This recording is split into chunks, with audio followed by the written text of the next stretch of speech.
Hi there, welcome back to Whiskey Tango Farms. My name is Brandon. Today I'm going to be working on one of our older incubators. I went to go incubate some duck eggs the other day. Our cabinet incubator's full. We have a couple Nurture Right 360s that I usually do test hatches in, and those are full with chicken eggs for the kids for 4-H, and then I also have some duck eggs in one. So I wanted to pull out our GQF incubator. We have a styrofoam incubator like this one. And I went to plug it in, it didn't turn on, and then I started smelling a weird smell. So I contacted GQF and gave them my proof of purchase and everything. When I sent them the email, they got back to me pretty quickly that same day and said that they were going to send out a new controller. So I got the new controller in the mail. We're going to install that. I'm not sure if the power supply is good. We're going to test that quick, make sure that's still running. They did mention that they were going to send me one, but they didn't. They only sent the controller. So they also sent out a new manual, which was kind of nice.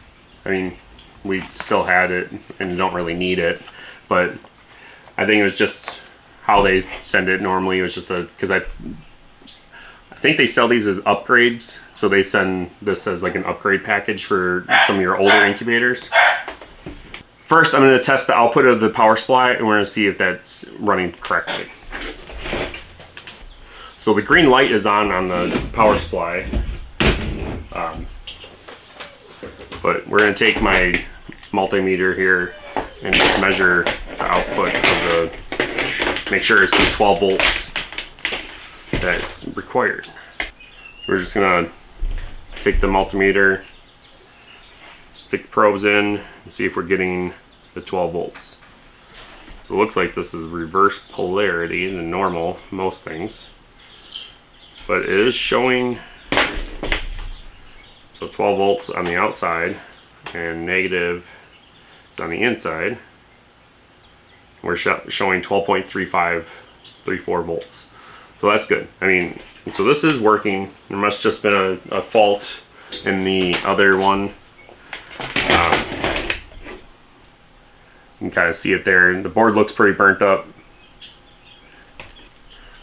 But on this board here, you can see the two little dots are actually little chips that like shorted out and exploded on the board. So with that being good, and we tested the output and everything, and we're going to put this back together. I'll kind of show you that here.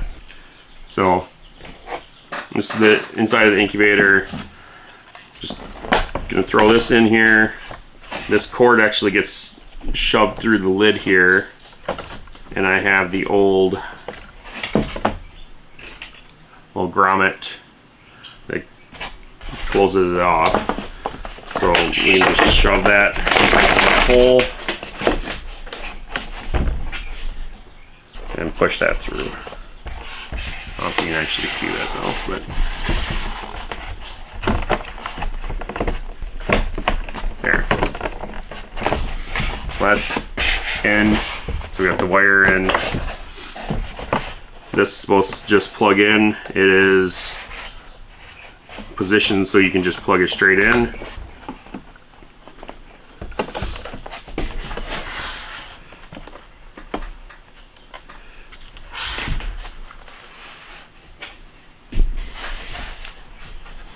So I'm just gonna put the screws on.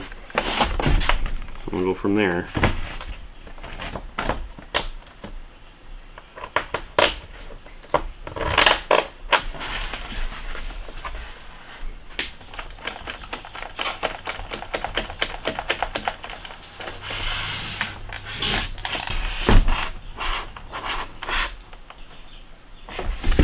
All right. So that's back on. We're gonna go ahead and take the power supply and plug it in. Look at that. I was worried about the fan and the heater gonna be bad, but it looks like it's working. It's measuring the humidity, telling how many days. It's got the heat on. And it's set the temperature, temp set. So Just let this run here. See if it gets hot. Oh yeah. So I can feel the coils getting hot in there. It is on. Alright, so that wasn't too bad. Actually was pretty easy to replace and it worked out. I don't know what happened to the first one. We had this incubator for the last, I don't know, like 2 years or so. And we don't use it very often anymore. We used it for the first like 6 months when we had it. And then it's been kind of just sitting around and we used it maybe once or twice after that. But now we got it back working. I can hatch out some more duck eggs. And I'm excited. But thanks for watching. Hit thumbs up and bye.